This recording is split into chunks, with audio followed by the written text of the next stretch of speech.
संघर्षाच्या आगीत होरपळत, बदनामीच्या सागरात डुबक्या घेत घेत ज्यांनी इंग्रज वाकवले, पोर्तुगीज झुकवले, अरे सिद्धीला रडवून सोडला आणि औरंगजेबाला पळताभुई थोडी केली, ते छत्रपती संभाजी महाराज होते. ते छत्रपती संभाजी महाराज होते. तर आपल्याकडे एकच पर्याय आहे आणि तो पर्याय म्हणजे तिथल्या मराठी सरदारांना मावळ्यांना फितूर करावं लागल. तेव्हा छत्रपती संभाजी महाराज आपल्या हातात येईल हे औरंगजेबाला कळालं होतं. मग काय, गणोजी शिर्के, कान्होजी शिर्के यांच्या मदतीने त्यांनी ठरवलं की कशा प्रकारे छत्रपती संभाजी महाराजांना पकडता येईल. अरे ज्यावेळेस छत्रपती संभाजी महाराज संगमेश्वरकडे होते, तेवढ्यात मोकराब खान गणोजी शिर्के, कान्होजी शिर्के यांच्या मदतीने आला होता. अरे बघ काय, बघितलं समोर इकडं तिकडं संभाजी महाराजांना कळालं की धोका झालाय, सैन्य मुघल गणित चालून आलंय, काही करून इथं निघायचंय. त्यावेळेस मालोजी राजे म्हणतात, राजा तुम्ही निघा, या मावळ्यांना या गनिमाला मी बघतो, या गनिमांना कसं रोखायचं ते मी बघतो, तुम्ही निघा इथून. तरी पण संभाजी महाराज निघाले नाही. महाराजांनी ठरवलं की आपल्याला जायचंय, काही करून जायचंय, स्वराज्यासाठी जायचंय, पण माझा मावळा पण माझ्यासोबत आला पाहिजे. इकडून तिकडून निघणं ठरलं आणि बघ काय, ही खबर पोहोचली मोकराब खानाला. जेवढे काय रस्ते होते सर्व रस्ते बंद करण्यात आले, जेणेकरून छत्रपती संभाजी महाराजांना वापस स्वराज्यात जाता येणार नाही. मग छत्रपती संभाजी महाराजांना वापस स्वराज्यात जाता नाही आलं पाहिजे म्हणून सगळी रस्ते बंद होती, सैन्य तुटून पडलं होतं, गणिम तुटून पडलं होता, संभाजी महाराज तुटून पडले, सोबतचं सैन्य तुटून पडलं. अरे राजा सध्या संभाजी राजा असा लढला की समोर कोण येतंय, समोरून कोण जातंय काही बघत नव्हता. आला त्याला चिरल्या जात होतं, फाडल्या जात होतं, पण शेवटी अरे एका राजाला पकडण्यासाठी ते औरंगजेबानं 80,000ची फौज पाठवली. शेवटी या फितूरनं माझा राजा पकडला गेला, जेरबंद करण्यात आला. औरंगजेबाला सांगण्यात आलं, हुजूर संभा गिरफ्तार हो गया, हुजूर संभा गिरफ्तार हो गया. त्यावेळेस औरंगजेबाला भी वाटलं आपलं हे बेन येडगिड तर झालं नाही ना. ते म्हणे क्या बक रहा है हुजूर, सच में मुकरब खान ने संभा को कैद कर लिया. औरंगजेबानं आदेश दिले, लाया जाए उसको हमारे सामने. अरे गडापासून गडाच्या तटाबुर्जापासून माझ्या राजाला नेल्या जात होत रे, पण गडावरच्या गडकऱ्याला धारकऱ्याला माहित नव्हतं, वारीतल्या वारकऱ्याला माहित नव्हता आपला संभाजी राजा कैद झालाय म्हणून. अरे 4.5 दिवस, 4 ते 4.5 दिवस वेळ लागणार होता कुठं जायला, तर औरंगजेबाकडे जायला. पण मुकरब खानानं मराठ्यांच्या भीतीनं तो रस्ता 2.5 दिवसातच पार केला. कारण त्याला माहिती होतं चुकून जर मराठ्यांना कळालं की संभाजी राजे गिरफ्तार झाले, कैद झाले, तर कुठंही कशी काही करून आपल्या राजासाठी ही माणसं नक्की येतील. 2.5 दिवसात छत्रपती संभाजी महाराजांना औरंगजेबासमोर नेण्यात आलं, औरंगजेबासमोर उभं करण्यात आलं. तेव्हा अरे साखळ दंडानं बांधलेलं होतं माझ्या राजाला, पण औरंगजेबाच्या राजरेला नजर राशी मिळून होता की नजर खाली झुकवत नव्हते. आणि तेव्हा मुकरब म्हणतो, संभा ए कबीर नजर झुका. त्यावेळेस संभाजी राजा कडकडतो, ए मुकरब, ही नजर सिंहाच्या चेहऱ्याची आहे, ही नजर स्वराज्याच्या छत्रपतीची आहे, ही नजर इथल्या मावळ्याची आहे. ती अशा ऐर्या गैर्या समोर झुकत नसती रे. त्यावेळेस मुकरब म्हणतो येई काट डालूंगा. तेव्हा संभाजी महाराज म्हणतात असेल हिम्मत तर फक्त साखळ दंड सोड. असेल हिम्मत तर फक्त साखळ दंड सोड. मग बघू तुझा बादशाह राहतोय का तू राहतोय. पण औरंगजेब हुशार चतुर. त्याला माहिती होतं याच्या नादी लागलं तर मग वाटोळच वाटोळ. कारण आग्र्यामध्ये ज्यावेळेस सगळ्यात पहिली चूक केली होती कुणा औरंगजेबानं छत्रपती शिवाजी महाराजांना जिवंत जाऊ दिलं. पहिली चूक त्याला मागात पडली. दुसरी चूक ज्यावेळेस छत्रपती संभाजी महाराज 9 वर्षाचे असताना ज्या दरबारात आले होते त्या दरबारातून वापस गेले. पण आता मी तिसरी चूक करणार नाही हे औरंगजेबानं ठरवलं. औरंगजेब तख्तावरून खाली आला बसला आणि संभाजीराजांसमोर बसून त्या अल्लाकडे दुआ करत होता. त्याच वेळेस आपलं राजा कविराजांना म्हणतंय काय बघा. कविराज सुचते का हो एखादी कविता. अशा प्रसंगी कविराज म्हणतात समोर मरण उभं. साखळ दंडाने या माणसाला जखडलं. समोर शत्रू उभा आहे. समोर तो औरंगजेब आलमगीर उभा आहे. तो कधी मारल माहित नाही. आणि एवढ्या याच्यात हा माणूस म्हणतोय सुचते का कविता. मग मात्र कविराज म्हणतात हो राजे सुचते ना कविता. मग राजा म्हणतात म्हणा. त्यावेळेस कविराज म्हणतात राजे तुम साजे खूप लढाई हो जंग देखत तुम्हाला तेज तकत तेज औरंग. म्हणजेच राज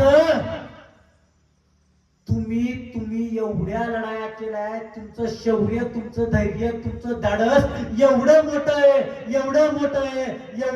आहे की खुद्द आलमगीर औरंगजेब तुमचा समोर त्याचं तख्त सोडून तुमच्या समोर गुडघ्यावर येऊन बसलाय.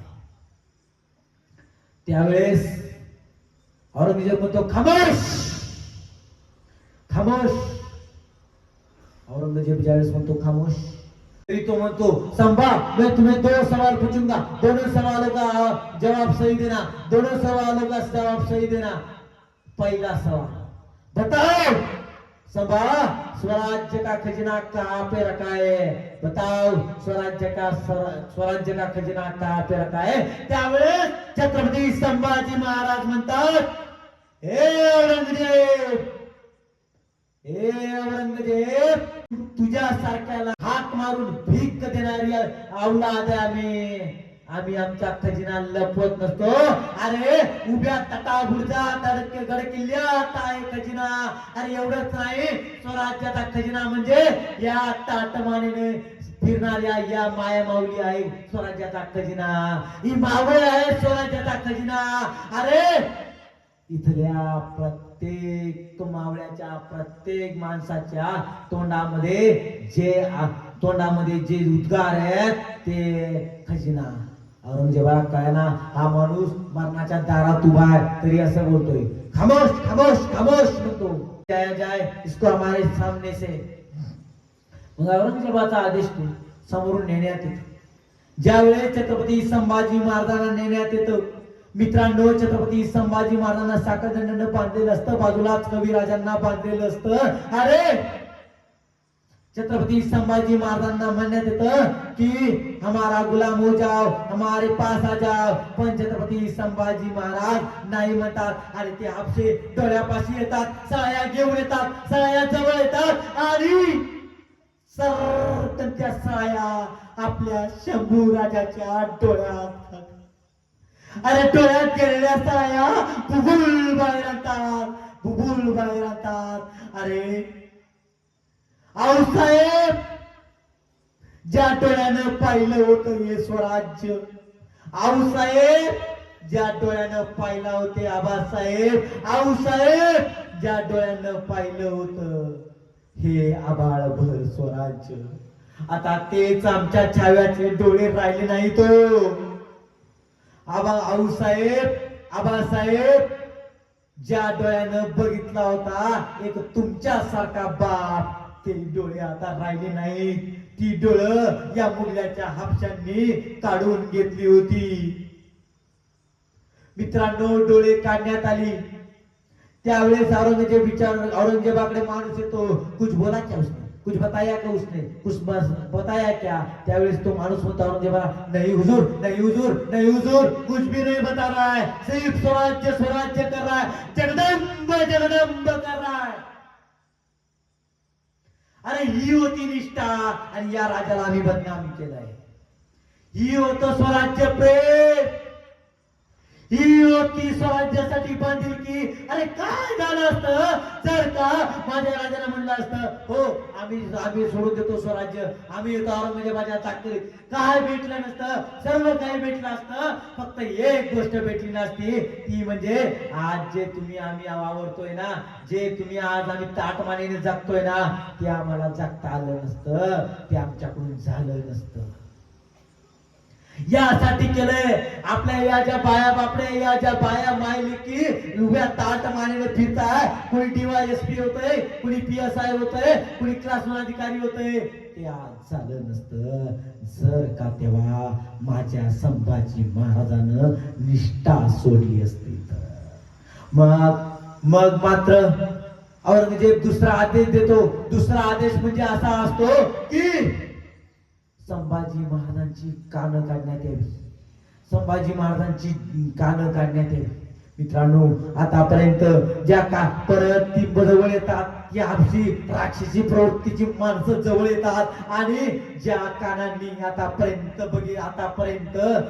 महाराज महाराज हा आरडाओरडा ऐकला होता, महाराज आ गए, आस्ते कदम महाराज येत आहेत, या गर्जना ऐकल्या होत्या, ज्या कानांनी शंभूबा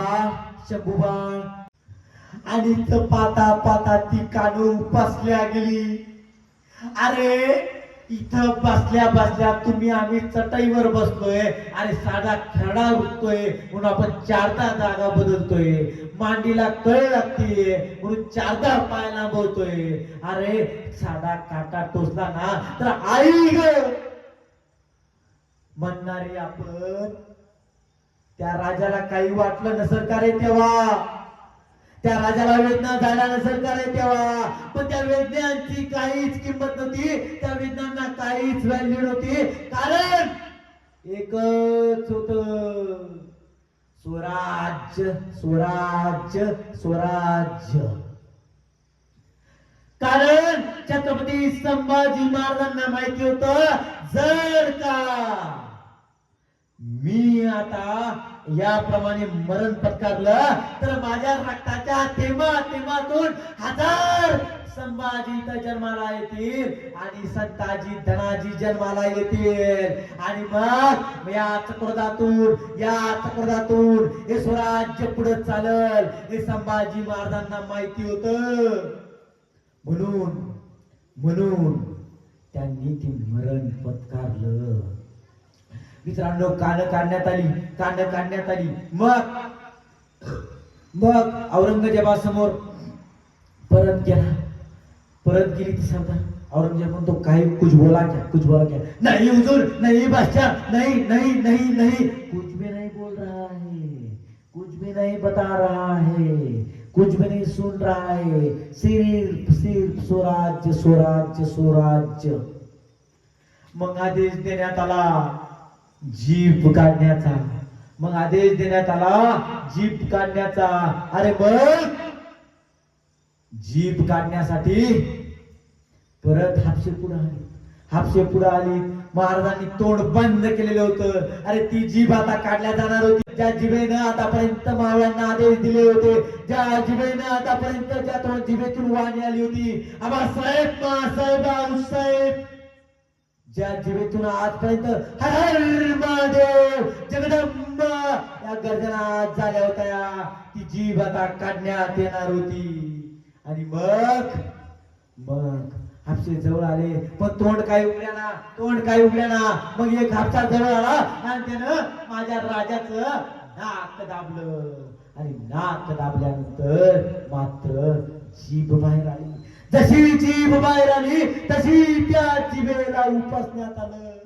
अरे ती जीभ सुद्धा संभाजी राजांपासून वेगळी होऊ इच्छित नव्हती रे. ती जीभ जेव्हा जमिनीवर पडली ना ती वळवळीत होती, ती वळवळत होती, कारण तिला माहिती होतं या जिभेनं या देहानं आतापर्यंत गद्दारी केली नाही. अरे काय असं मरण माझ्या राजाच्या नशिबी काय केलं होतं असं माझ्या राजानं. अरे काय तो अट्टावस होता. जीभ काढण्यात आलं. अरे अंगावर जागा उरली नव्हती रे, अंगावर जागा उरली नव्हती. रक्ताची खानोळी खानोळी रक्त बंबाळ करण्यात आलं होतं माझ्या राजाला. आणि मग ती फाल्गुनी अमावस्या